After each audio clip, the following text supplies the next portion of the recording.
Damos inicio hoy a este seminario, este ciclo de 8 conferencias de economía de género que hemos programado interinstitucionalmente con el Grupo de Estudios Regionales de la Universidad de Antioquia. Nos complace que sean Alejandra Restrepo Areiza, Yadi Barrero Amortegui, Ángela Milena Rojas y Ana María Gallego, quienes durante 8 meses consecutivos, eventualmente 9, con una conferencia final de cierre, podamos llevar mes a mes uno de los temas que han propuesto en este ciclo de economía de género. Importante, interesante, sobre todo para nosotros quienes desde el Centro de Documentación de Economía del Banco de la República empezamos a poner estos temas en la agenda. Este ciclo de conferencias entrega una mirada preliminar de los determinantes de la igualdad de género y su importancia dentro del contexto económico colombiano. Asimismo, promueve la reflexión en materia de economía, género y desarrollo en el marco de la Agenda 2030 y la Agenda Regional de Género como hoja de ruta para el corto y mediano plazo. Con el ciclo se pretende aportar un entendimiento más amplio sobre la importancia en el cierre de las brechas de inequidad para la prosperidad y el crecimiento económico, así como los retos a los que se enfrenta Colombia para lograr esta tarea de alcanzar un desarrollo sostenible. Uno de los objetivos del ciclo es promover dentro de los participantes una reflexión sobre la importancia de incorporar el enfoque de género en las decisiones económicas como motor para la equidad y el desarrollo colombiano. La conferencia de hoy, denominada o titulada ¿Por qué es importante la igualdad entre los géneros para la economía colombiana?, estará a cargo de Alejandra Restrepo Areiza, de la Universidad de Antioquia, del Grupo de Estudios Regionales. Estamos con ella en esta transmisión desde Webex a través del Facebook de Banrep, la doctora Ángela Milena Rojas, Yadi Barrero Amortegui y Liliana Gallego, integrantes del Grupo de Estudios Regionales, quienes nos harán entonces una presentación más amplia de lo que es el grupo y lo que es el trabajo de ellos. Bienvenida, Alejandra, y gracias por estar aquí con tus colegas. Mil gracias, Claudia, por la invitación. Muchas gracias por estar acá. Bienvenidos a esta inauguración del ciclo de conferencias de género y desarrollo. Esperamos que sea de un total agrado y de una total importancia este tema que vamos a tratar acá. Le daré paso a la doctora Ángela, directora del Grupo de Estudios Regionales, quien hará la introducción de nuestro grupo en la Universidad de Antioquia. Bienvenidos a este ciclo de conferencias. En el grupo de estudios regionales nosotros tenemos varias líneas de investigación y dentro de ellas pues estamos enfocados en el desarrollo económico local, regional, también en temas institucionales de geografía económica y temas de sectores productivos que han sido las líneas más tradicionales del grupo.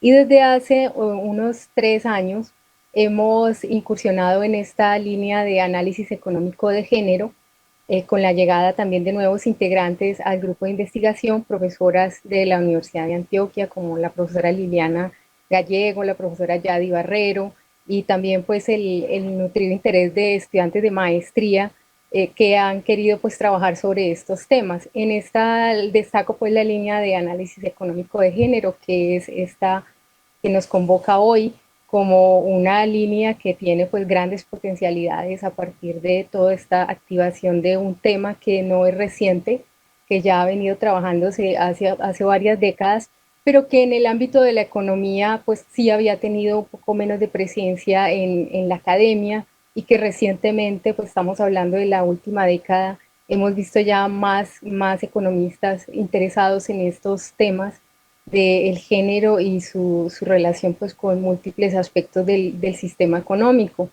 En el grupo pues estamos varios profesores, de tanto profesores vinculados, ocasionales, estudiantes de maestría y profesionales que nos apoyan en los procesos de investigación, de formación académica y de consultoría. El grupo ustedes encuentran información del grupo en la página web de la universidad, en la Facultad de Ciencias Económicas, para aquellos pues que estén interesados en qué es lo que hemos hecho en cuanto a proyectos, publicaciones, los intereses de cada uno de los miembros de investigación, y bueno, siempre muy abiertos y muy receptivos pues para emprender nuevas investigaciones y también trabajar de la mano con entidades públicas y privadas en los temas de investigación que nosotros hemos definido como los ejes de trabajo del grupo. De nuevo les damos las gracias a todas las personas que se están conectando el día de hoy. Justamente como dice la profesora, no es el 8 de marzo. La idea es comenzar con este tema que nos atañe a todos, no es un tema que segrega, digamos, es un tema que debe ser importante para todos y para la agenda del desarrollo. Y la idea con este primer ciclo de conferencias es que quedemos absolutamente convencidos de que una igualdad de género nos va a llevar al desarrollo a toda la humanidad y digamos a todas las regiones del país. Vamos a iniciar entonces con este ciclo. Bueno, antes de eso quisiera pues como comentarles un poco y hacer una presentación breve. Mi nombre es Alejandra Restrepo, soy economista y magíster en políticas públicas. Como lo mencionaron las profesoras, hago parte del grupo de estudios regionales de la Universidad de Antioquia. Específicamente he trabajado en la línea de análisis económico de género con las demás profesoras. Y bueno, sin más preámbulo, entonces iniciaremos el día de hoy con este ciclo de por qué es importante la equidad de género, la igualdad de género dentro de la agenda de desarrollo tanto mundial, regional y nacional. Entonces vamos a iniciar. Inicio con este aviso de confidencialidad. Es importante tener en cuenta este uso de los datos. Entonces, los eventos del Banco de la República podrán estar sujetos a toma de fotografías o videograbaciones de su audiencia, caso en el cual su tratamiento se efectuará con la finalidad única de utilizarlas en los medios de divulgación de las actividades del banco, en desarrollo de sus funciones constitucionales y legales y de acuerdo con las políticas o lineamientos generales de tratamiento de datos personales. ¿Está bien? Entonces, una vez entremos en materia, digamos que la dinámica será la siguiente. Vamos a hacer, digamos, toda la presentación hasta el final y ya al final cuando tengan, digamos, algunas dudas se irán resolviendo pues como en esa discusión. Todas las dudas que vayan surgiendo las pueden escribir por medio del Facebook, ese es pues como el medio por el que vamos a recibir como todas las dudas. Y al final haremos pues como una ronda de preguntas y de respuestas que hayan realizado.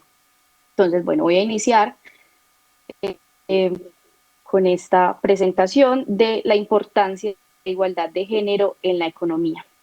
Entonces, vamos a iniciar por esto, o sea, ¿cuál es la importancia, por ejemplo, cuál es la importancia de la igualdad de género en la economía?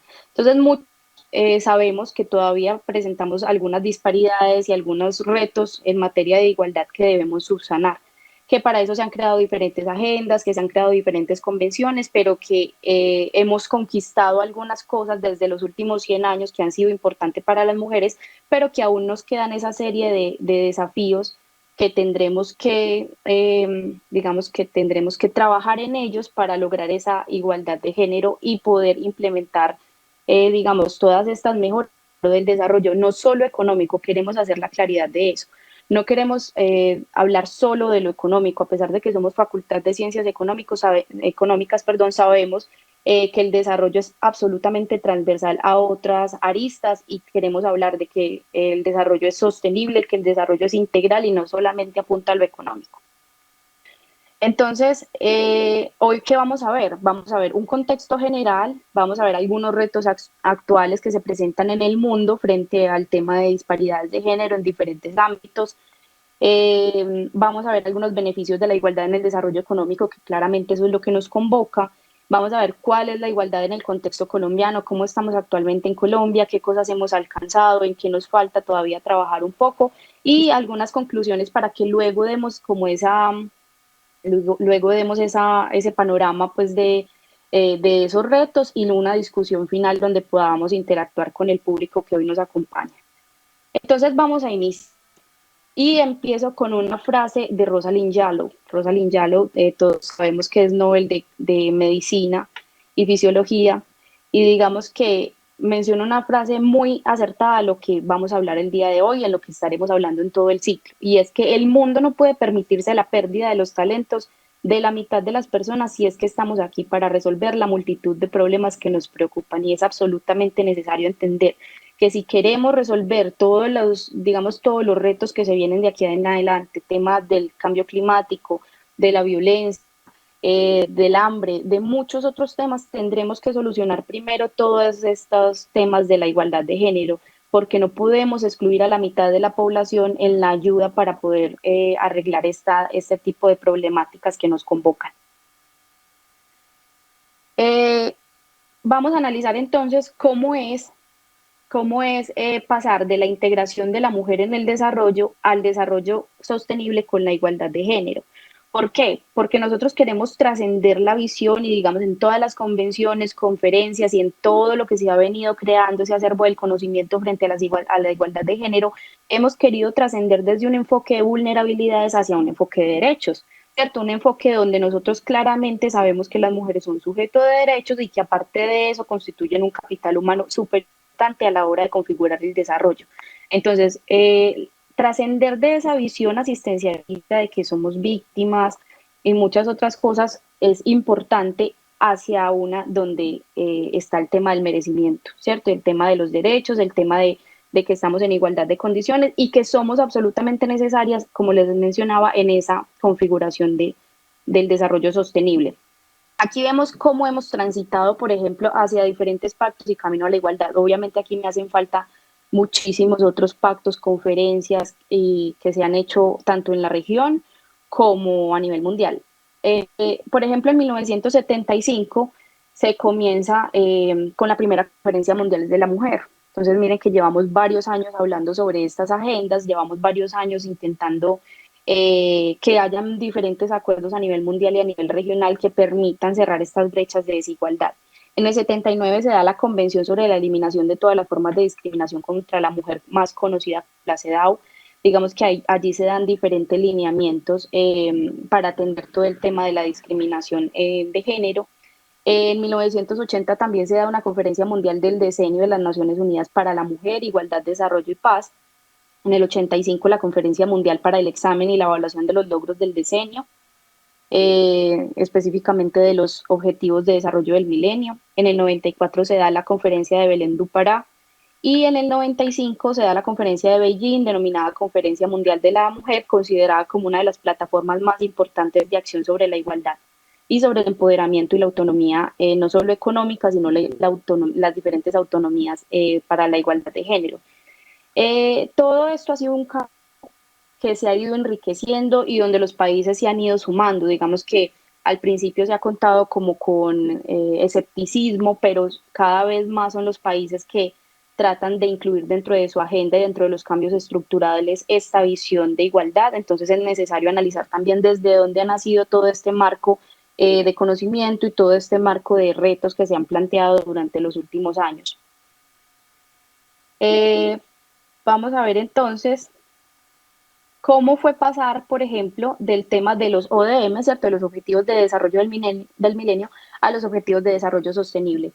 Y fue un cambio muy positivo, a pesar de que los Objetivos del Milenio plantearon mejoras en términos de mortalidad infantil, en términos de disminución del VIH en mujeres, en términos de escolarización de mujeres, ingreso a la educación básica, primaria y secundaria. Aún se presentaban muchos en términos de empoderamiento y autonomía económica, ¿cierto? Las mujeres todavía estaban un poco segregadas de todo el desarrollo, ¿cierto? Lo que se consideraba como desarrollo en ese momento, desarrollo económico. Entonces, los ODM dieron como una visión principal de cómo pasar o cómo transitar a los ODS, a los Objetivos de Desarrollo Sostenible que se crean mediante la Agenda 2030, que se da más o menos en septiembre de 2015, y es una agenda pensada en el desarrollo sostenible que no solamente incluye el crecimiento económico, que somos conscientes de que es absolutamente necesario, pero que también incluya términos del desarrollo ambiental y social, sin el que las mujeres, digamos, si no participaran en ese desarrollo, no podríamos hablar de que ese desarrollo es sostenible, ¿cierto? Por lo que estábamos hablando, no podemos excluir a la mitad de la humanidad y decir que es un desarrollo sostenible, no. Entonces, en esta nueva agenda, en la agenda de los ODS, se crea esa visión paralela de que es necesario un enfoque transversal de género a cada uno de esos objetivos. Por ejemplo, pensar en que la eliminación de la pobreza no es posible desde ningún punto de vista si no incluye un enfoque de género. Que terminar el hambre tampoco va a ser posible, más adelante que vamos a ver algunas cifras, no es posible, por ejemplo, si no empoderamos a las mujeres rurales, que son las encargadas de la mayor parte, por ejemplo, de la seguridad alimentaria del mundo, o que no podemos hablar de equidad en la educación cuando la mitad de la población está segregada y no entra en las mismas tasas, por temas, por ejemplo, como la economía del cuidado, porque digamos que a través de digamos que se va creando de madre a hija y se va entregando esas tareas, esos quehaceres del hogar, entonces las niñas, digamos, dejan de participar un poco más en el sistema educativo. Entonces tenemos que lograr, digamos, dentro de todo ese paradigma de lo que incluye los objetivos de desarrollo sostenible, lograr una visión transversal. El tema, por ejemplo, del cambio climático convoca demasiado a las mujeres. Está totalmente demostrado que las mujeres son quienes sufren un poco más en el tema de desastres por cambio climático, en el tema de riesgos, en el tema de amenazas naturales, y son también quienes más han estado trabajando en el tema del cambio climático desde la ruralidad. Entonces, por eso es necesario y es importantísimo que tengamos en cuenta que esta nueva agenda debe ser transversal, así como las políticas que se plantean para cada país, todos los cambios estructurales, las políticas fiscales deben estar también con un enfoque de género, porque vamos a ver que existen diferentes beneficios al incluir a las mujeres dentro de la toma de decisiones, al incluir a las mujeres dentro de toda la estructura productiva del país. Entonces, vamos a analizar qué contiene entonces ese desarrollo sostenible. Claro, desde el 2015 se empieza a hablar de desarrollo sostenible. No es solo crecimiento económico. Sabemos que el crecimiento económico no siempre es beneficioso para la comunidad, sino va acompañado de equidad. Entonces, lo que se pretende con la Agenda de Desarrollo Sostenible, la Agenda 2030, que es esa hoja de ruta hasta 2030 con los objetivos claramente marcados y digamos unos beneficios. ¿Qué beneficios tiene, por ejemplo, la Agenda 2030? Y es que aparte de las metas que se propone dentro de cada uno de los objetivos, también se está planteando la hoja de ruta de cómo lograrlo. Entonces le da, digamos, una serie de lineamientos a los países para que de acuerdo a las especificidades de cada país, pues, digamos, logren adaptar esta agenda lo que más se pueda, ¿cierto? Entonces, no es lo mismo decir que la Agenda de Desarrollo Sostenible va a desarrollarse igual para Colombia que para Estados Unidos. Ciertamente, los objetivos de desarrollo del milenio se enfocaban en países en desarrollo. Ahora, la Agenda 2030 se enfoca en absolutamente todos los países porque somos conscientes que los países desarrollados también tienen una gran deuda en el desarrollo sostenible del mundo y aún quedan muchas disparidades que subsanar. Entonces, el desarrollo sostenible parte de la integración o de la articulación de tres ejes fundamentales, de lo económico que ya hablábamos, que era sumamente importante dentro del crecimiento y dentro del desarrollo, pero no solo eso, sino también desde lo ambiental y lo social. Cuando nosotros unimos estas tres aristas o estos tres conjuntos de estas tres visiones o paradigmas en el mundo, también analizamos que esto es sostenible, ¿cierto? Que cuando hablamos, por ejemplo, de crecimiento económico, pero no es social, hablamos de que es inequitativo, o cuando hablamos de un crecimiento social, pero no es ambiental, decimos que no es vivible o no es sostenible. Entonces es necesario que estas tres cosas se integren completamente bien en el quehacer no solo de las empresas, no solo de los estados, sino que también es necesario que para este trabajo de que sea sostenible tenemos que integrar también al sector privado del que no se hablaba en los objetivos del milenio, tenemos que integrar a la academia, que la academia viene haciendo una masa de conocimiento demasiado importante frente a la toma de decisiones, frente a las políticas públicas, a los nuevos paradigmas en la economía, e integrar también, obviamente, a la población más vulnerable en la toma de decisiones. Hasta ahora había estado un poco marginada esa toma de decisiones. Y los dejo con esta frase que pues ciertamente es súper importante y es que no podemos pensar en un desarrollo sostenible si estamos excluyendo de las decisiones a la mitad de la población. O sea, para que sea sostenible debemos integrar a la mitad de la población, debemos integrar a las personas que han estado con más vulnerabilidad y más marginados de los procesos de desarrollo para que hablemos que este proceso realmente se va a articular con los demás ejes social y ambiental. Hay algo importante y es que debemos analizar que a pesar de que han pasado 70 años de la Declaración Universal de los Derechos Humanos, 40 de la eliminación de discriminación contra la mujer y 20 de la Conferencia Internacional sobre Población y Desarrollo y la Cuarta Conferencia Mundial sobre la Mujer, aún se presentan grandes desigualdades. ¿Y por qué? O sea, ¿por qué si hace 70 años o incluso 100 años venimos hablando de por qué tenemos que abordar este tema, de cuál es la necesidad de que nosotros creemos agendas de igualdad dentro de nuestros países, aún seguimos luchando por esas desigualdades? Entonces quiero hacer un hincapié en que hemos conseguido muchas cosas desde el orden económico, desde el orden de participación social, política, ambiental, pero que aún hace falta un largo recorrido para que nosotros podamos hablar realmente de igualdad y de esos beneficios que llegarían ante un escenario de igualdad total. Entonces vamos a ver algunos retos actuales, cuáles son esos retos actuales a nivel mundial, cuáles son como las tendencias que vienen sucediendo a nivel mundial para luego pasar a lo propositivo. Es que no nos queremos quedar, digamos, como, ay, mira, existen brechas, existen muchos problemas, porque esa no es la idea. O sea, la idea es reconocer los problemas, pero a partir de los problemas plantear soluciones, analizar cuáles son los beneficios que se tienen frente a la equidad de género y que todos hagamos, digamos, que todos participemos de estos procesos. Entonces vamos a analizar cuáles son algunos de esos retos que aún tenemos.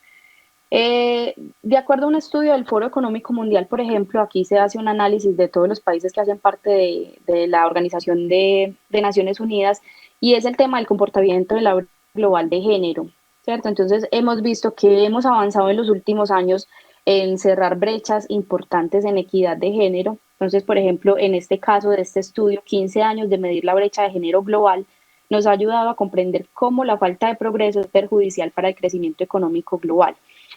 Sin embargo, como les decía, se han alcanzado diferentes niveles de igualdad, especialmente en términos de educación e ingreso a los sistemas de salud, pero aún nos hace falta un enfoque mucho más integral para meter, digamos, los temas de la igualdad y para lograr una igualdad en los temas económicos y especialmente en los temas políticos, a pesar de que nosotros sabemos que existen diferentes movimientos y diferentes iniciativas que han logrado ganar campo en estos temas, aún hace falta mucho camino por recorrer. Entonces, vamos a ver, por ejemplo, en estos temas de mujeres en la fuerza laboral global. Nosotros analizamos, por ejemplo, que en 2006, según este estudio que realiza el Foro Económico Mundial, analizamos que en el 2006 había más o menos 1.5 billones de mujeres en el mercado laboral. Sin embargo, a 2015 más de 250 millones de mujeres ingresaron a esa fuerza laboral, lo que es un muy buen trabajo, quiere decir que algo estamos haciendo bien desde que las mujeres estén ingresando más al mercado laboral, pero también esto tiene que ir, digamos, una inclusión al mercado laboral desde la equidad también. Entonces aquí hablamos, por ejemplo, de los salarios. Si hablamos de los salarios, aquí va a cambiar un poco el tema, y es que en 2006, por ejemplo, los salarios promedios de una mujer eran de 6.000, ¿cierto? De $6.000 anuales, mientras que de los hombres 11.000. Mientras que en el 2015 las mujeres lograron ganar lo que los hombres ganaban hace 10 años, que eran 11.000, y ahora los hombres 21.000. Entonces, como les digo, no es quedarnos, digamos que es que las mujeres esto y los hombres esto. No, es necesario que nosotros empecemos a cortar esas brechas porque estamos hablando que las mujeres y hombres en este caso estaban realizando el mismo trabajo. Realizando el mismo trabajo en labores remuneradas, es necesario que yo sea igual de remunerada que mi par. Entonces, sin embargo, el salario anual para las mujeres solo ahora es igual a la cantidad que ganaban los hombres hace 10 años. Entonces, decir que las mujeres ahora ganan lo que ganaban hace 10 años los hombres supone todavía un reto en materia de fuerza laboral, porque es importante que las mujeres han ingresado en el mundo laboral, pero también es importante que esa brecha salarial se pueda cerrar. Por ejemplo, acá las tendencias mundiales, de acuerdo también al Foro Económico Mundial, ese estudio de 2020, la participación de los hombres en el mercado laboral se sitúa en un 77%, es decir, de un 100% hombres económicos activos, del 77% efectivamente logra ingresar al mercado laboral. Mientras que la participación de las mujeres sigue suponiendo un reto en la medida en que solo el 50%, la mitad de las mujeres económicamente activas pueden ingresar al mundo laboral. Y esto se da no porque no quieran, ¿cierto? Ya eso está completamente documentado, no es porque no quieran, es porque históricamente muchas actividades del cuidado y actividades no remuneradas han recaído sobre las mujeres, a pesar de que las mujeres estén, por ejemplo, bien formadas, hayan ingresado a la universidad, digamos que en todo el tema de la economía del cuidado, esas actividades siguen recayendo sobre las mujeres, lo que impide, por ejemplo, que puedan ingresar a ese mercado laboral.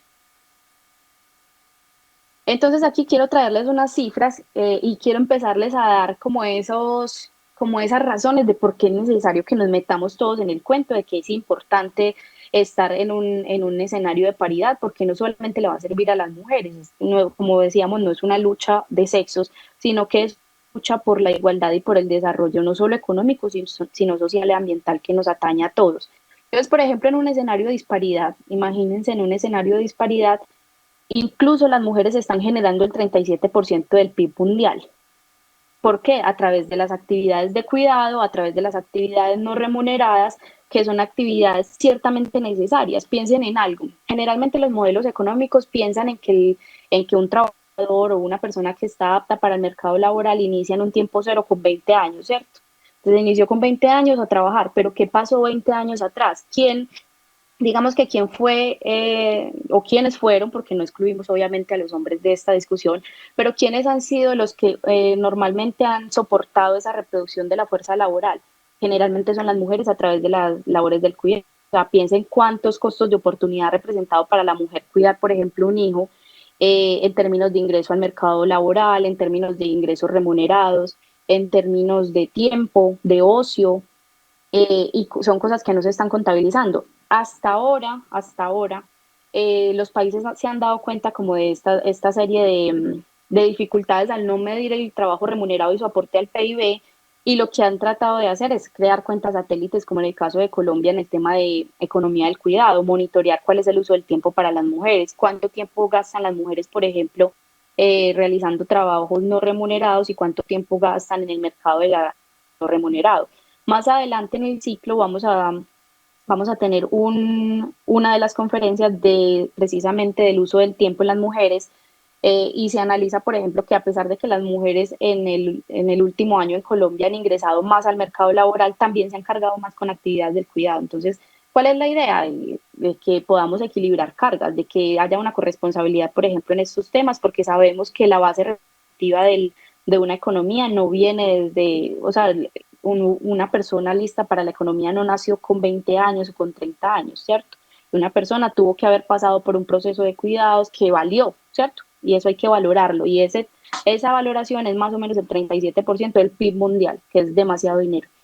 Si nosotros tuviéramos un escenario de paridad, nosotros agregaríamos más o menos 28 billones de dólares a la economía 2025, que es una cifra exorbitante. Y eso haría que el incremento del PIB fuera más o menos, digamos que fuera alrededor del 26%. Eso haría también, eso a 2025, y haría también que se crearan más o menos 10 millones de trabajos adicionales a 2050, lo cual supone un gran reto, pero también un gran beneficio para los países que implementen los escenarios de paridad. Como les mencionaba, el 75% del trabajo no remunerado en el mundo es realizado por mujeres, ¿cierto? Esta tendencia se conserva en países de desarrollo, incluso a veces más alto el porcentaje. Se habla, por ejemplo, de países que a veces llegan hasta un 80 o un 90% que las actividades remuneradas las realizan realmente las mujeres. Eso que yo les comento ahorita representa entre un 10 y un 39% del PIB. Es decir, todo lo que hay detrás de que una persona se forme para el trabajo laboral ha costado. ¿Y cuánto cuesta eso? Entre un 10 y un 39% del PIB. En Colombia las cosas no son muy diferentes. En Colombia se dice más o menos que la economía del cuidado, lo que hay detrás de la formación de esa base productiva, es alrededor del 20% del PIB de la economía. Y es súper importante tenerlo en cuenta, porque si no estamos haciendo, digamos, unas cuentas ajenas un poco a la realidad. Es necesario contabilizar ese tipo de cosas dentro de la economía. En términos de educación, es importantísimo esto, saber que 62 millones de niñas entre 6 y 16 años aún no están escolarizadas, y entonces a pesar de que hemos, digamos, logrado derechos en términos de la inclusión a la básica primaria, a la secundaria, a todos los niveles de educación, aún nos falta mucho camino por recorrer, especialmente pues en los países en vía de desarrollo o países con ingresos bajos. Aquí analizamos, por ejemplo, cuáles son las diferentes brechas hacia la equidad en los diferentes estadios, por ejemplo, en términos de educación, de roles calificados y de roles de liderazgo. Por ejemplo, vemos que en términos de estudios universitarios, muchas mujeres están ingresando a esos estudios. Afortunadamente hemos logrado casi que la paridad en países desarrollados en que las mujeres pueden acceder a estudios universitarios. Mientras que en esos mismos países, por ejemplo, se puede acceder a roles calificados solo el 75% de mujeres. Entonces, a pesar de que un 100% pueda entrar a la universidad, solo el 75% logra roles calificados y solo el 28% logra rol de liderazgo. Por ejemplo, en ese estudio del Foro Económico Mundial mostraban que el 97% de mujeres ingresaron a la universidad, incluso en una mayor proporción que los hombres. Solo el 68% lograron entrar a roles calificados en empresas o en el Estado. Y solo un 4% en los países lograron roles de liderazgo, lo cual todavía supone una brecha muy grande entre querer y poder. ¿Cierto? Yo quiero estudiar, pero puedo realmente ingresar, no sé, a un rol de liderazgo, un rol calificado. Entonces eso también supone un reto que debemos nosotros asumir para el desarrollo pleno. En términos de representación política, tampoco es, digamos, no estamos muy atrás porque digamos que hemos logrado varias cosas en términos de representación política en los últimos 20 años, especialmente en Colombia, que ahora damos las cifras sobre eso. Hemos logrado muchos derechos para ingresar a este tema de participación política, pero en el mundo todavía queda unos retos bastante grandes para poder cerrar esas brechas. Por ejemplo, se habla que el 19% son parlamentarias, solo el 26% han logrado ser ministras y solo el 50% de los países han tenido una mujer como presidenta. Entonces todavía tenemos mucho que lograr en ese ámbito de la participación y de la representación política, porque sabemos que digamos que el desarrollo económico, como lo hemos venido hablando, solo no genera, digamos, estos beneficios sin que haya también una representación política de las mujeres en términos de la creación de programas, políticas públicas que tengan que ver con el cierre de brechas y muchas otras cosas en la toma de decisiones. Aquí en el tema, perdón, de propiedad de la tierra, ¿cierto? De propiedad rural. Según la FAO, también la Organización para las Naciones Unidas para la Alimentación y la Agricultura, las campesinas son las personas más pobres del mundo, pero algo importante, por ejemplo, que se menciona en esta cita, es que no es un problema de caridad, ¿cierto? Volvemos a que no es un tema de vulnerabilidad, es que es un tema de derechos humanos. Entonces, tanto los hombres como las mujeres deberían tener los mismos derechos, disfrutar de los mismos derechos sobre la propiedad rural. Pero a pesar de que un tercio del total de las economías campesinas están sustentadas bajo los ingresos de las mujeres, por ejemplo, son rentas conseguidas por las mujeres, solo el 2% de las tierras en el mundo son propiedad de las mujeres. Si nos vamos, por ejemplo, al caso de Colombia, nosotros analizamos que el Gini de tierras es de los más grandes del mundo, está en el primero o el segundo lugar. Entonces, si analizáramos eso, en Colombia sería aún más triste, digamos, esta estadística, porque en general las encargadas digamos, de la seguridad alimentaria y que se está demostrando también que existen algunos beneficios cuando las mujeres son las dueñas de la tierra, aún falta mucho que trabajar para que estas mujeres puedan acceder a la propiedad rural, sin tener en cuenta que si no son dueñas de la tierra, que si no tienen esta propiedad rural, pues tampoco acceden a créditos, tampoco acceden a bancarización y sigue perpetuándose ese círculo de pobreza. Entonces no solamente es hablar desde lo rural y la inclusión laboral, también es cómo tratamos de que este problema desde lo rural, que una precarización de las personas pueda subsanarse mediante unas buenas políticas y mediante buenos cambios estructurales, que miren que todo está encadenado. Entonces el hecho también de que haya una participación política que pueda tomar en consideración estos retos en materia rural que a todos los países los convoca, especialmente Colombia, que sabemos que es un país tan rural y que también tiene muchos retos. Entonces, para no quedarme, como les decía, solamente hablando de los retos, sabemos que existen algunas brechas, todavía algunos desafíos que podemos alcanzar.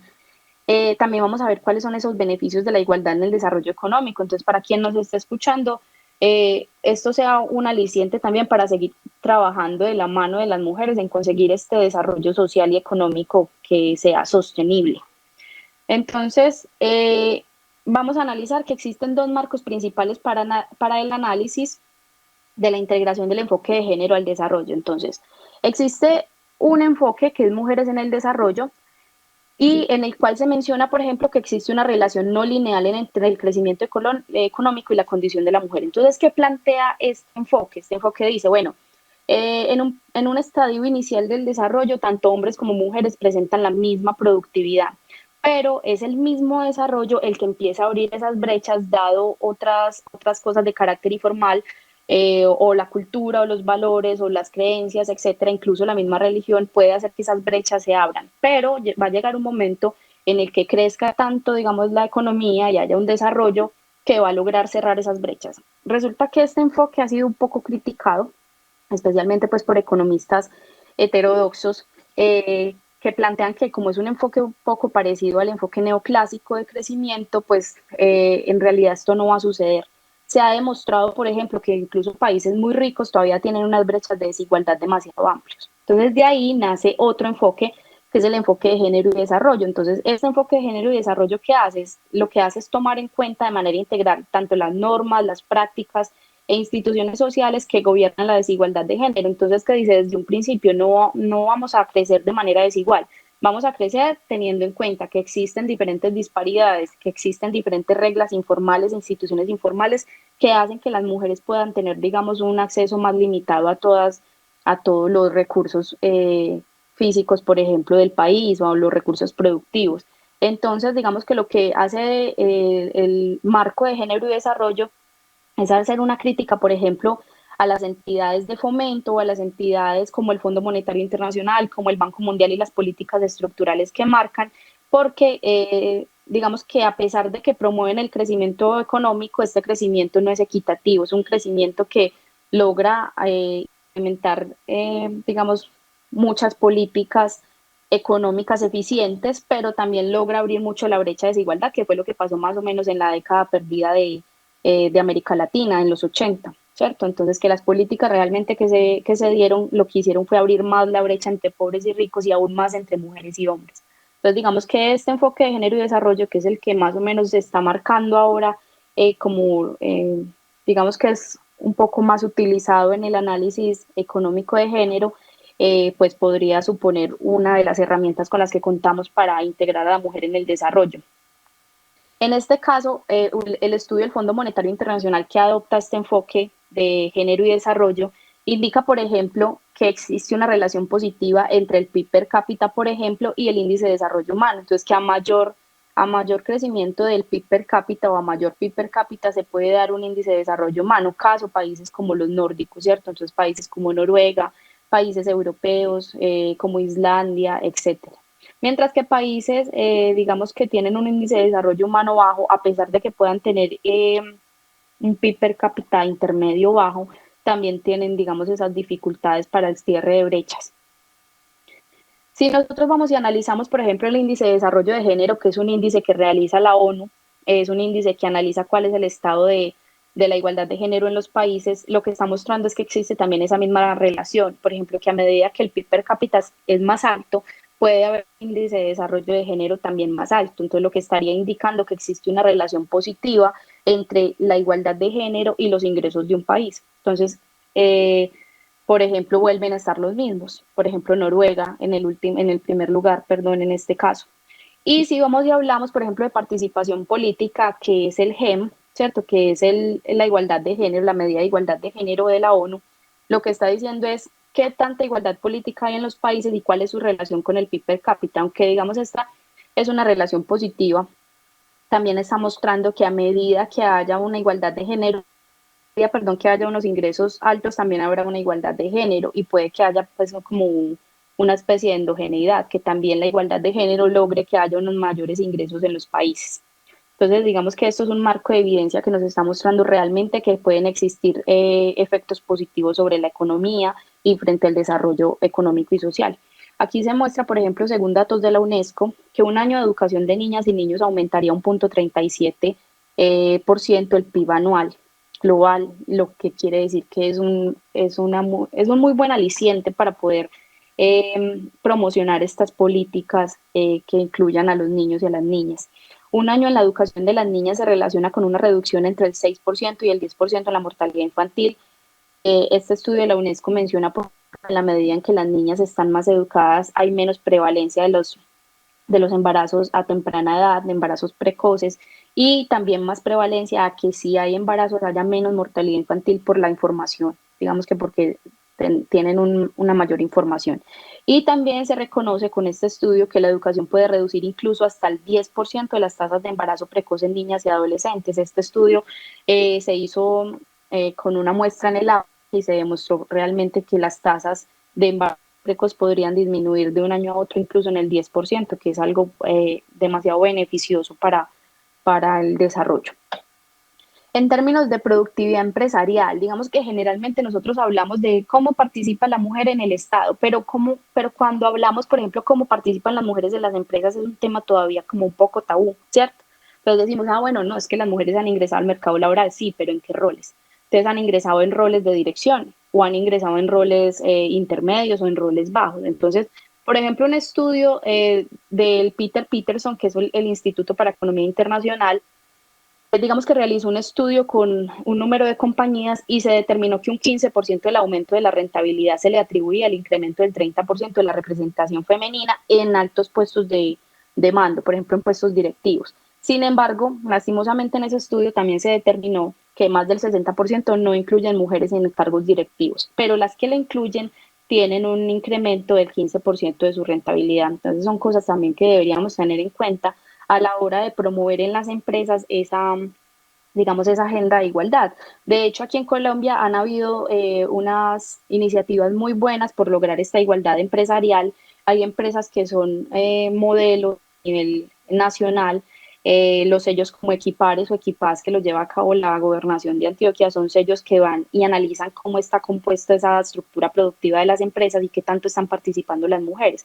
Entonces no es un tema de capricho, es que usted debe tener 50% de mujeres, no es capricho, está demostrado también que la diversificación de las personas en el trabajo, incluyendo tanto hombres como mujeres, logra más productividad porque lo que está haciendo es especializar las tareas que mejor sabe hacer cada uno.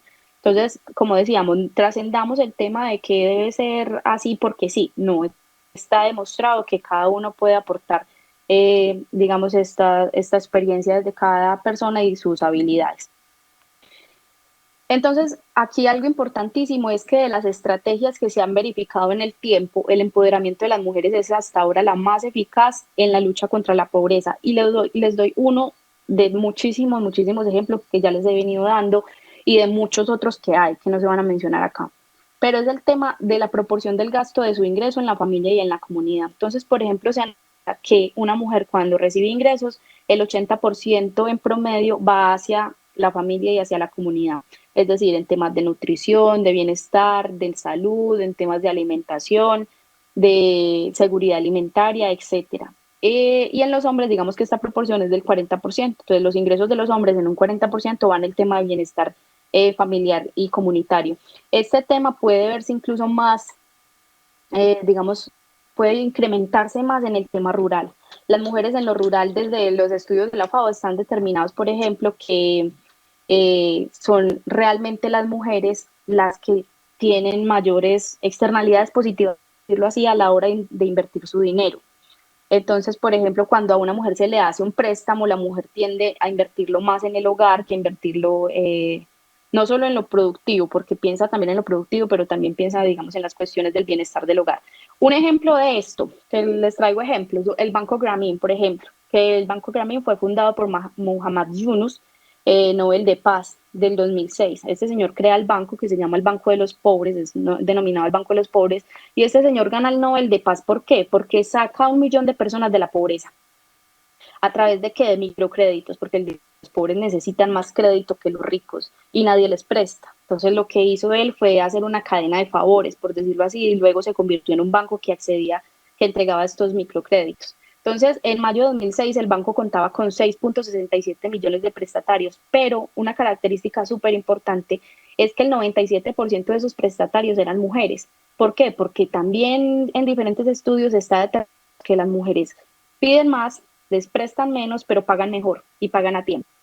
Entonces, ese tipo de cosas llevó a que Muhammad Yunus, por ejemplo, hiciera más préstamos a mujeres. La justificación de él es que son más cuidadosas al emplearlo en actividades que les sirvan para responder a las necesidades de la familia, que era lo que nosotros analizábamos anteriormente. Una mujer, digamos, a pesar de que el hombre también lo hace, no lo vamos a desconocer, digamos que el hombre está enfocado en la productividad de la tierra, mientras que las mujeres están también enfocadas en el bienestar social y bienestar comunitario familiar, que lleva externalidades positivas más adelante, ¿cierto? Como que los niños estén bien nutridos, ingresen a la educación y pueda romperse ese círculo de pobreza. Ya después de haberles dado algunos beneficios que trae la inclusión de la igualdad de género, vamos a ver entonces cuál es el contexto colombiano. Si bien ya vimos a nivel mundial cómo está la cosa, vamos a analizar si en Colombia ha cambiado un poco o digamos, estas características varían para bien o para mal. Entonces, por ejemplo, analizamos que la población urbana sin ingresos propios por sexo, las mujeres siguen teniendo menos ingresos propios, ¿cierto? A pesar pues de que ha ido incluso empeorándose un poco el asunto, los hombres han tenido, digamos, una proporción de ingresos propios mucho más alta. Si vamos al tema rural, es mucho más grande. Entonces, por ejemplo, las mujeres han experimentado un aumento, digamos, la población rural de mujeres ahora cuenta con menos ingresos y digamos que es un problema que se ha ido aumentando desde 2015 y la proporción de hombres sin ingresos en lo rural es menor, ¿cierto? Entonces, precisamente porque volvemos al tema que Colombia no está aislada de esos problemas mundiales y es el tema, por ejemplo, de la propiedad de la tierra, adquisición de créditos, todo este tipo de cosas, son las mujeres las que no poseen los ingresos porque no son titulares de la tierra, por ejemplo. Aunque en Colombia se han venido haciendo muchas cosas como la reforma rural integral, como el tema del posconflicto, el tema de los PD, se han hecho muchos temas de restitución de tierra, son las mujeres las que tienen menos proporción de estos recursos cuando se han adjudicado nuevamente a los campesinos. Entonces eso es un problema que también lo tendremos que mirar desde un enfoque de género. Han habido, como les digo, muchas buenas iniciativas. Desde la reforma rural integral hay una perspectiva de género muy fuerte. Entonces la idea es que las mujeres también hagan una buena participación desde lo rural para que haya un desarrollo rural mucho más equilibrado y mucho más fuerte. Al tiempo de trabajo no remunerado, sino según ingresos propios por sexo. Entonces aquí podemos ver que cuando la mujer posee ingresos propios, el tiempo de trabajo remunerado es más o menos, no remunerado, perdón, es alrededor de 30 horas, mientras que para los hombres es alrededor de 12 horas. Y cuando las mujeres no tienen ingresos propios, este porcentaje, bueno, este número de horas incrementa más de 45 horas, mientras que los hombres todavía siguen permaneciendo como en 19 horas cuando se trata de ingresos propios, trabajando, digamos, en estos trabajos no remunerados, laborando en estos trabajos no remunerados, como hablamos del trabajo doméstico, el trabajo de cuidados, etcétera. Que de eso, como les decía, más adelante vamos a hablar en la conferencia de uso del tiempo, donde esperamos pues dar como todas estas características un poco más profundas frente a Colombia. Vamos a ver que existen algunas brechas persistentes en Colombia en términos de derechos económicos. A pesar de que se han cerrado algunas brechas, importante mencionar que se han cerrado algunas brechas, se han disminuido esas brechas de participación laboral. Por ejemplo, en el 2001 la brecha era alrededor del 25%, mientras que en el 2002 era como del 21%. Entonces se han disminuido. Lastimosamente, la brecha que no se ha disminuido, sino que se ha aumentado incluso desde el 2001, ha sido la brecha salarial. En el 2001 contábamos con una brecha del 17%, mientras que en el 2012 la brecha subió al 24%. Y es algo que debería preocuparnos, a pesar de que, como les mencionaba, las mujeres están ingresando más al mercado laboral. ¿Qué está pasando con el salario? Todavía hay una desigualdad en esa brecha salarial. Puede que muchas empresas digan o muchos empleadores digan es que yo le pago lo mismo a un hombre que a una mujer, pero si vamos a nivel agregado y vemos otros sectores donde la informalidad prima, esa brecha se amplía muchísimo más. Entonces tenemos que tener en cuenta que no es la particularidad de la empresa donde yo estoy, donde trato de pagar los mismos salarios, sino que a nivel agregado se está dando eso.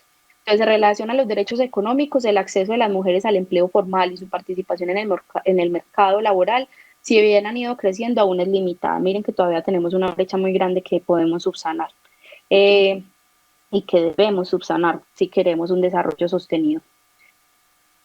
Aquí están los temas de elección popular. En esto, como les digo, hemos avanzado bastante. Entonces, por ejemplo, en elección popular, nosotros tenemos que ha incrementado, por ejemplo, en elección popular aumentó de un 7 a un 11%, y en elecciones de Congreso aumentó, por ejemplo, de un 7 a más o menos el 22%, que es una muy buena noticia. O sea, hay más parlamentarias, hay más senadoras, congresistas, etcétera. Por ejemplo, aumentó un 14% las concejalas en el país, un 17% las diputadas desde el 2001, las alcaldesas, las gobernadoras aumentaron un 9%. Pero la mala noticia es que según la CEPAL y ONU Mujeres, la participación política de las mujeres ha aumentado en los últimos años, pero son las cifras más bajas en América Latina y el Caribe, es decir, somos los países que más bajos estamos en representación femenina. A pesar de que hemos avanzado, todavía contamos con muy pocas alcaldesas, con muy pocas gobernadoras y gente, digamos, en los mandos de toma de decisiones, que es absolutamente necesario para estas políticas estructurales que nosotros pretendemos. En términos de conflicto armado, pues sabemos que una de las cosas que hace que más inequidad haya, por ejemplo, en Colombia particularmente, es el tema del conflicto armado. Es un fenómeno que no lo viven los países igual a como lo vive Colombia, ¿cierto? Entonces es importante que nosotros también tengamos en cuenta estas cifras. No, como digo siempre, para entrar en la discusión de la victimización, sino que trabajar sobre esto nos va a ayudar a que esto sea un trampolín para el desarrollo. Entonces, por ejemplo, en el conflicto armado desde el 2000 o desde el 90, perdón, desde el 1995 hasta el 2011, más o menos 400.000 mujeres fueron asesinadas en el marco del conflicto armado.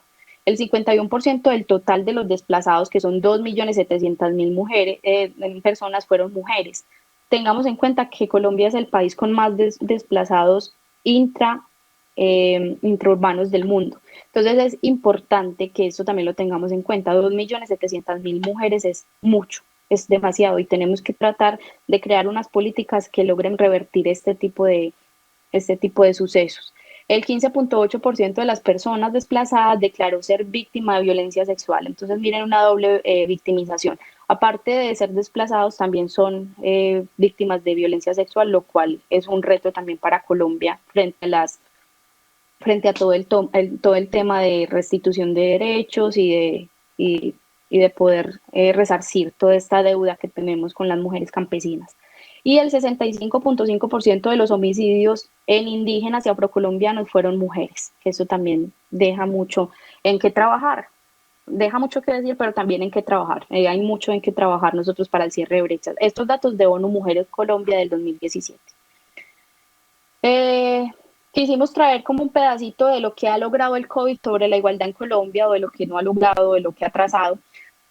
Obviamente no son todos los datos, traemos algunos datos importantes, pero la idea es como que les presentemos a ustedes posteriormente la bibliografía que hemos utilizado para esta presentación. Por ejemplo, se menciona desde la CEPAL, que fue un informe de diciembre del año pasado, que el desempleo femenino en América Latina alcanzó el 22.2%, mientras que en Colombia alcanzó el 24.6%, y es un retroceso que digamos que se reconoce así como un retroceso de 10 años en la participación femenina en el mercado laboral. O sea, nos devolvimos 10 años. Habíamos alcanzado muchas cosas en términos de desempleo y en términos de inclusión laboral, pero nos devolvimos 10 años con la pandemia. Entonces, eso también nos da un reto de que las mujeres también están, digamos, perjudicadas. Incluso de acuerdo a la CEPAL, somos las más perjudicadas dentro de este problema con la pandemia, en términos de inclusión laboral, en términos de informalidad, de inclusión a la seguridad social, etcétera. Se dice, por ejemplo, que en Colombia las mujeres con empleo en el 2019 era del 9.6%, mientras que en el 2020 fue del 6.7%. Entonces, miren que hubo un masivo desempleo por parte de las mujeres. En términos de economía del cuidado, se analiza que 3 de 4 horas de trabajo no remunerada en estos momentos es realizada por mujeres en Colombia. Miren que la proporción es incluso más grande que a nivel mundial. Y la última encuesta del DANE, de agosto del año pasado, del 2020, arrojó que el 39.6% de las mujeres estaban más sobrecargadas con las tareas del hogar respecto al 20% de los hombres. Entonces, la virtualidad ha representado serios retos, obviamente también beneficios, pero también serios retos en la repartición de esos trabajos del hogar y en la repartición de esos trabajos no remunerados. Entonces, las mujeres que no perdieron su empleo aún siguen trabajando, pero con mucha más carga laboral, a lo cual también tendremos que poner especial atención. Vamos a ver entonces, ya para finalizar, algunas conclusiones, ya para que demos paso pues como a la discusión, la conversación.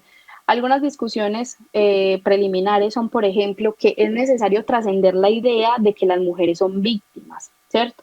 A pesar de que reconocemos que existe una victimización y discriminación constante por las mujeres, en lo que trascendamos esto y lo llevemos a que más que eso sea un grupo poblacional imprescindible para el desarrollo. O sea, sin las mujeres sin la mitad de la población no nos podemos desarrollar, ni podemos hablar que es sostenible ni que es desarrollo. Entonces muchas veces hemos utilizado en exceso los recursos de nuestro planeta, pero el capital social y humano, háblense de capital, en particular las mujeres jóvenes y las personas pobres, pues siguen estando un poco marginadas de ese proceso de desarrollo. Entonces la idea es que estas personas también se incluyan en el proceso de desarrollo teniendo en cuenta todos esos beneficios que ya expusimos. El desarrollo sostenible no solo es necesario, sino que también es una gran inversión económica. El crecimiento económico es bienvenido y necesario, sin embargo, debe estar acompañado de sostenibilidad que procure un desarrollo con igualdad, que cree riquezas, que distribuya de manera más justa. Entonces, lo que hablábamos con los objetivos del milenio, si bien se crean procesos de desarrollo económico, ¿cómo se está repartiendo? Entonces, necesitamos que se reparta la torta como es, a la igualdad. ¿Cierto? Entonces, donde se incluyan las mujeres, pero que también la generación de riquezas y ese desarrollo sostenible pueda repartirse en iguales beneficios para todas las personas marginadas del proceso. El trabajo de cuidados no remunerado es la base en la que se sustentan todas las actividades económicas y fue de lo que hablamos ahorita. No se puede hablar de que haya economía sin antes haber pasado por una economía del cuidado, ¿cierto? Por haber pasado por actividades no remuneradas, en que la madre cuidado a su niño, etcétera. Por eso es importante que esto esté dentro de la agenda de desarrollo, dentro de la agenda de los países, dentro de cambios muy estructurales dentro de los países que permitan que, digamos, todo se equilibre, esa balanza se equilibre y que haya un trabajo de corresponsabilidad entre hombres y mujeres. Entonces, un desarrollo sostenible será posible en la medida en que, visibilicemos el aporte de las labores de cuidado en la conformación del capital humano de una nación y del mundo. Entonces, con eso quería dejarlos. Muchísimas gracias a todos. Queremos escucharlos. Entonces, bueno, por acá estaremos. Espero pues que haya sido del agrado la información que les traemos. Entonces, te paso la primera pregunta que tenemos. Nos pregunta Lourdes Cruz, ¿qué casos o ejemplos de procesos o políticas públicas se han dado en países desarrollados para integrar en mayor medida a las mujeres en el desarrollo económico? Mencionaba países europeos. ¿Qué estrategias han implementado ellos y que se puedan aplicar en nuestro país con todas sus diferencias? Bueno, no se pregunta Lourdes Cruz, Aida Rodríguez Graciano, que la citan aquí. Perfecto. Bueno, no tenemos que irnos hasta Europa. Realmente en Latinoamérica se han dado unos procesos muy fuertes de inclusión del enfoque de género en, para cerrar estas brechas. Específicamente el caso de Chile. Chile es uno de los promotores del tema de economía del cuidado, o Argentina.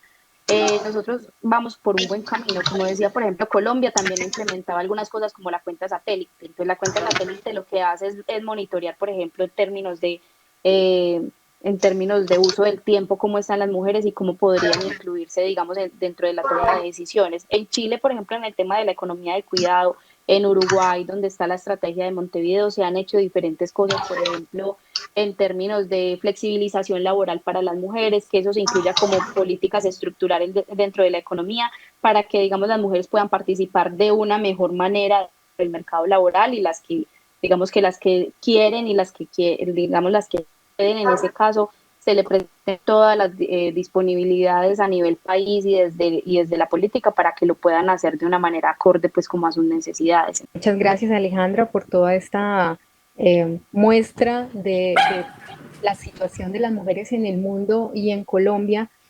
Me llamó mucho la atención la estadística que presentaste sobre ese incremento en la participación laboral de las mujeres en estos 2 puntos del tiempo que nos mostrabas y al mismo tiempo el aumento de la brecha salarial. Esto nos está indicando que las mujeres en efecto han aumentado su participación, pero de una manera precaria. Y bueno, ahí tendríamos pues que entrar en los detalles de en qué tipo de actividades están las mujeres ofreciendo sus servicios laborales, por qué se da esa brecha laboral. Allí tendríamos pues que ver estos niveles educativos también, si el trabajo es formal o informal. Ahora nosotros sabemos pues que aquí la informalidad pues es un problema que afecta a ambos géneros, pero que para las mujeres pues se trata de una opción económica que les permite compatibilizar toda su carga de cuidado. Y creo que aquí tenemos un tema bien importante para políticas laborales, de estas mujeres que tienen baja educación, que también tienen una carga de cuidado importante y que pues participan con unos bajos ingresos. Precisamente pues hablando ahora frente a esta pregunta que hacían sobre las políticas acá en Colombia, tenemos que destacar la política de las madres comunitarias y cómo a través del tiempo esto ha venido cualificándose, ya se reconoce su trabajo, tienen inscripción a la seguridad social, están integradas con toda esta estrategia del cuidado a la primera infancia y del programa Buen Comienzo, que entre otros pues es un gran ejemplo de este tipo de políticas que necesitamos para cualificar ese trabajo de cuidado y ser reconocido. Es el asunto de que les reconozcan un salario, de que tengan seguridad social, que tengan una capacitación para estar con los niños, para orientar a las familias, mejores condiciones para prestar todos estos servicios de cuidado a primera infancia, pues es fundamental. Y bueno, ese es precisamente parte de lo que nosotros vamos a tratar en las siguientes conferencias. Hay un enfoque pues micro. Tal vez al final, cuando ya terminen los comentarios, quisiéramos mostrar pues esa lista de programación para que ustedes tengan en mente cuáles son las conferencias que van a venir. Pero bueno, por lo pronto estos eran los comentarios. Gracias.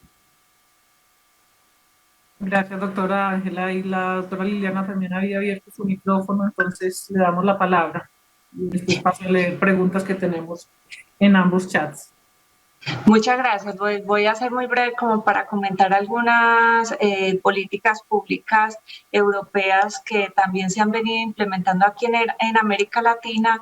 Ya Ángela nos comentaba una y es la de políticas de cuidados equitativos, que la idea de cualificar pues en el mercado los cuidados es fundamental para que puedan tener un tiempo de libre elección, si ir al mercado laboral en otras áreas o también pues decidir pues quedarse en casa. Pero además de esta, yo creo que las políticas públicas de conciliación entre la familiar y laboral son fundamentales, que son estas que tienen que ver con los horarios, la universalización también de las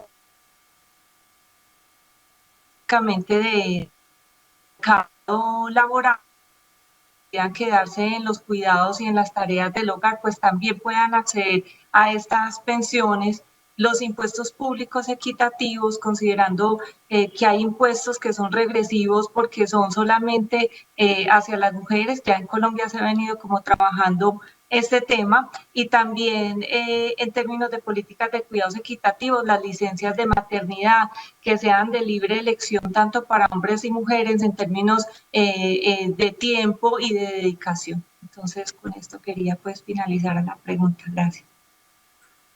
Excelente. Alejandra, pues hemos recibido además muy buenos comentarios, felicitando y haciendo un reconocimiento a los contenidos y a lo que aquí se ha expresado. Yo confío en que sea una motivación para que nos acompañen en las próximas sesiones. Te voy a leer otras preguntas que hemos reunido en los chats. Por ejemplo, nos preguntan qué dificultades hay para dar cuenta de las brechas en sectores o firmas específicas en Colombia. Nos preguntan también qué opinas de que en algunos países paguen a las mujeres un salario por los oficios domésticos, si es una buena solución. ¿Cómo han beneficiado o perjudicado las reformas a las políticas como las licencias de maternidad, a las que hacía referencia en ese momento la doctora? ¿Se ha estimulado el sector privado con estas reformas? ¿Ha contribuido la creación de secretarías, del Ministerio quizás de la Mujer, a cerrar esas brechas de género? Se las reuní como para hacer un comentario larguito sobre esos. Bastantes, pero bueno, aquí igual la discusión la vamos a dar como entre todas las profesoras del GER, pero trataré como de acercarme un poco a lo que preguntan sobre el tema de la dificultad a veces de las empresas para dar cuenta sobre cierre de brechas de género. Digamos que la solución que se ha planteado en los diferentes países donde se crean estos sellos de equidad no es a través de la coerción, ¿cierto? O sea, no es a través como de usted lo tiene que hacer por la ley, sino porque si usted lo hace va a tener esos beneficios, y aparte de eso, desde Estado, desde las mismas políticas que se promueva, usted va a tener tales incentivos.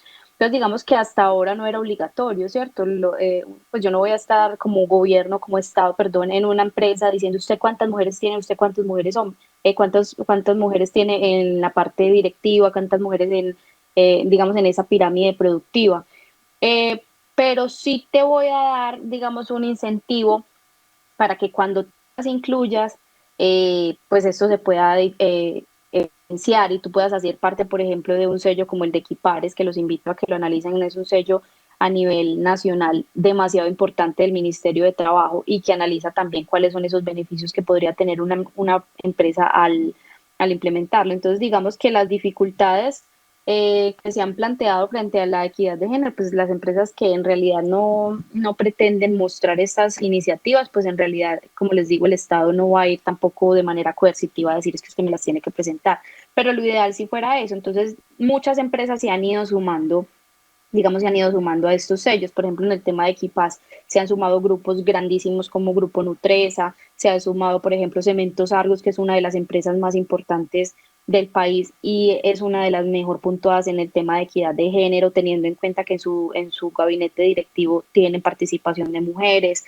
tienen muchas políticas, por ejemplo, de flexibilización laboral. Entonces, todas estas cosas han sido mostradas. Por ejemplo, que en Argo tengan una política de flexibilización laboral, por ejemplo, que primero hay una necesidad de acompañar al niño a la escuela, entonces hay un permiso para que tanto padre o madre puedan ir, no es solamente exclusivo de la madre, que si hay una licencia mucho más amplia para los padres o para las madres, en ese tipo de cosas. Entonces yo digo que la pregunta no es tanto el tema de las dificultades. Claro que se han presentado dificultades en los últimos años, pero antes hemos venido avanzando en ese tipo de cosas. ¿Cómo han beneficiado o perjudicado las reformas a las políticas, como las licencias de maternidad, de lo que estábamos hablando ahorita en Colombia, y se ha estimulado el sector privado con estas reformas? Entonces, bueno, quiero iniciar con algo, pero me imagino que mis compañeras pues también quieren aportar algo frente a eso.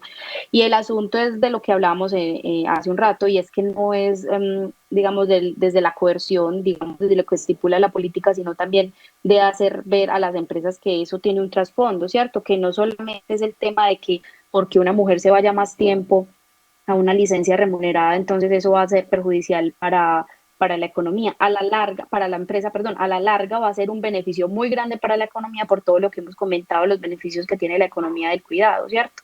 Es una mujer que se está encargando de estar preparando un bebé a un próximo individuo para la economía. Entonces, digamos que a pesar de que son digamos, es un tema álgido, ¿cierto? Es un tema álgido desde las políticas públicas porque vamos a saber pues que siempre el sector productivo va a poner el grito en el cielo, por decirlo así, pero a la larga es una cosa de equidad, de lo que hablaba ahorita la profesora Yadi, pero también es un asunto de eficiencia. No sé si la profe Ángela quiere aportar algo frente a esa pregunta. Sí, sí, pues es un comentario muy breve, pues existen unas investigaciones recientes de investigadoras del Banco de la República, precisamente a raíz de ese tema que se convirtió pues ya en una medida legislativa y lo que ellas nos indican es pues el asunto del contexto, ¿cierto? A veces las políticas están muy bien intencionadas, pero se les olvida que ellas están inmersas en toda una serie de otras regulaciones, pero además de realidades económicas. Y el asunto de las licencias de maternidad resulta siendo un costo extra para los empresarios y pues sabemos que tenemos un mercado laboral pues con oferta de trabajo, luego ellos pueden hacer esta sustitución de una mujer que estará próxima a pedir una licencia de trabajo por una licencia de maternidad por una que no tenga el periodo de maternidad, ¿cierto? Que no esté con ese plan de vida. Entonces el asunto de las políticas es delicado por eso, porque no se trata solo de legislar a punta de buenas intenciones, pues por ahí nos dicen que el camino al infierno está lleno de buenas intenciones, sino de un análisis completo de cuáles son esos costos de oportunidad, esas alternativas de salida y de evasión que tienen los empresarios en un contexto de países industrializados donde el mundo del trabajo está muy regularizado.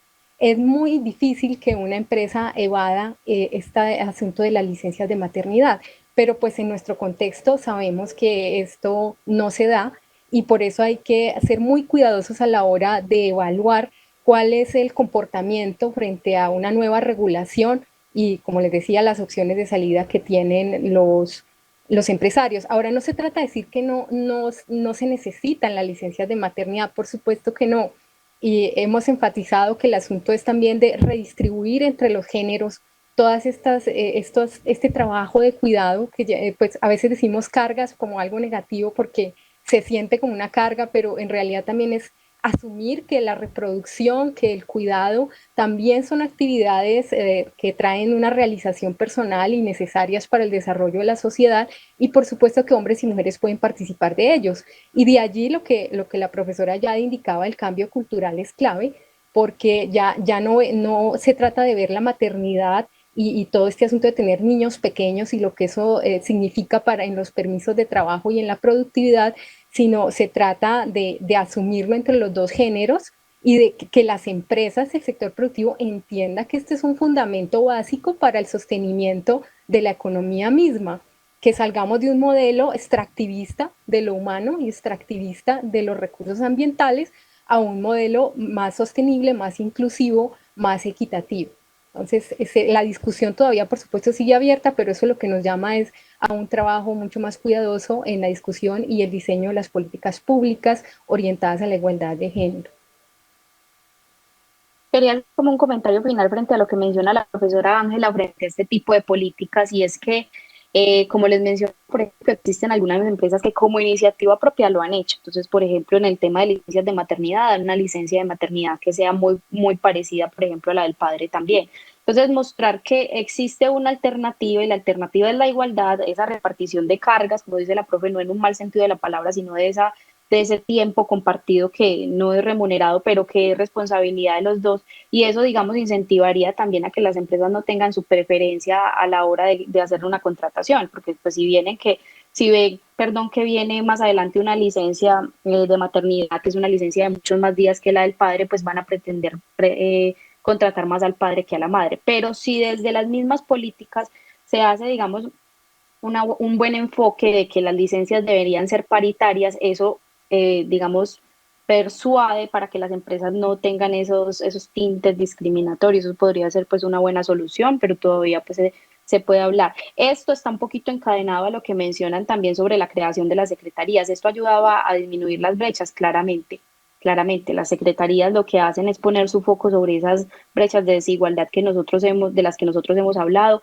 Al interior de la Secretaría se trabajan muchísimos temas, no solo de autonomía económica, sino de autonomía física, el tema de la tramitación de las violencias, todo el tema de planes y de toma de decisiones informadas.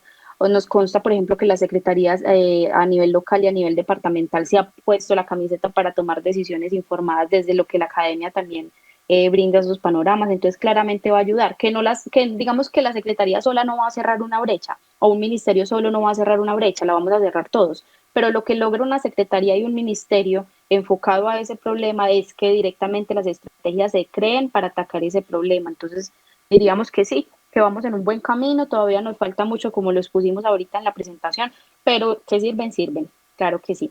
Alguien preguntaba en el chat si este desarrollo también tiene algún papel en esta aplicación de políticas para las mujeres, doctora Alejandra. Pues yo diría que todo desde el punto de vista académico, ¿cierto? Desde el punto de vista de investigaciones, digamos que también tiene un rol más que todo de informar, ¿cierto? Para que se tomen decisiones frente a esto. Es una institución pues de alto nivel en el país y es una institución que saca muy buenos análisis de perspectiva, muy buenos análisis investigativos sobre los temas económicos. Y digamos que eso puede influir sobre la toma de decisiones, pero creería que sí. Pues no tenemos más preguntas en ninguno de los chats. Yo creo que podemos ir cerrando para que la gente quede con la suficiente motivación para acompañarnos el próximo 5 de abril y a partir de ahora cada mes, los lunes, uno de los meses hay un lunes festivo, que lo haremos un martes, pero lo iremos informando oportunamente. Pero creo que la gente queda con la suficiente motivación y el interés de seguir revisando estos temas que ustedes nos están planteando Además, la dinámica de que sea una conferencista del grupo, pero que estén además las tres compañeras respaldando, le da una calidad, un respaldo muy importante a lo que estamos expresando. La doctora Alejandra, la doctora Yadia, la doctora Liliana y a la doctora Ángela, mil gracias porque respaldar estos eventos que salen desde el Centro de Documentación del banco aquí en Medellín, por la universidad y por el grupo que ustedes representan, este grupo de estudios regionales, le da pues una condición muy particular. Hemos recibido por ambos chats unos saludos de felicitación que podrán revisar. La grabación queda disponible en el Facebook de Banrep Cultural para que la sigamos compartiendo y la sigamos moviendo, porque creo que será un factor de motivación para que más personas se nos vinculen mes a mes. Claro, Gracias. Qué discúlpame, bueno podríamos, empezar. sí, podríamos, es que me gustaría mucho darles una visión de lo que es el, para compartir pantalla un momento y presentar esta lista de conferencias. Adelante, me parece muy importante que la agenda y los temas queden de una vez planteados desde hoy. Bueno, estamos con estas dos primeras conferencias inaugurales en donde damos la visión más amplia, como ustedes pues pudieron hoy participar y aprovechar toda esta información. En la segunda conferencia tenemos el marco de toda esta agenda de políticas a nivel conectado pues mucho con el nivel global y el nivel regional. Y estas dos conferencias pues están a cargo de Alejandra. Seguimos con la tercera conferencia en este marco de darles a ustedes un panorama general que tiene que ver con regulación pública de instituciones informales en torno a la participación económica de las mujeres en Colombia, que va a estar a mi cargo. Y allí también les proporcionamos un marco de toda la regulación, no solo desde lo público y lo jurídico, sino también la regulación social. Esto nos da un encuadre, una comprensión de las estructuras que vamos después a analizar en más detalle, que son de mercados, que desde la economía decimos es lo microeconómico. Entonces allí tenemos en la cuarta conferencia del 8 de junio la participación laboral de las mujeres, logros acumulados y barreras por romper, por Alejandra Restrepo, que estará aquí con nosotros, y esto se complementa muy bien con economía de cuidado, que es la siguiente conferencia, que es el relato pues del la participación laboral por un lado y por otro lado el trabajo en el hogar doméstico de cuidado que está a cargo de la profesora Liliana Gallego.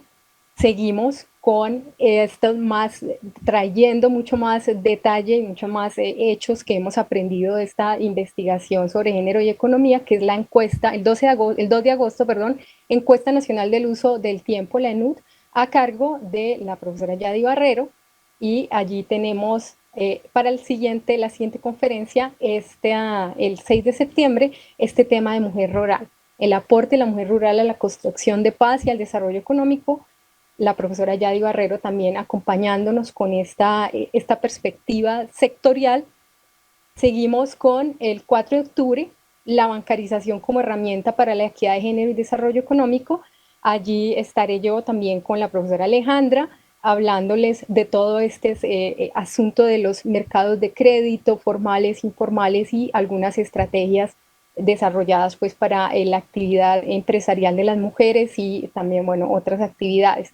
Finalmente, ya en nuestra novena conferencia, que es el 1 de noviembre, tendremos la sesión del ciclo en donde haremos una discusión, nosotras, todas las profesoras del grupo, posiblemente tendremos algunas invitadas expertas pues que están por confirmar, para recoger también todos estos aprendizajes, lecciones, posibilidades de política, también experiencias ya en la marcha de todas estas iniciativas para la mujer.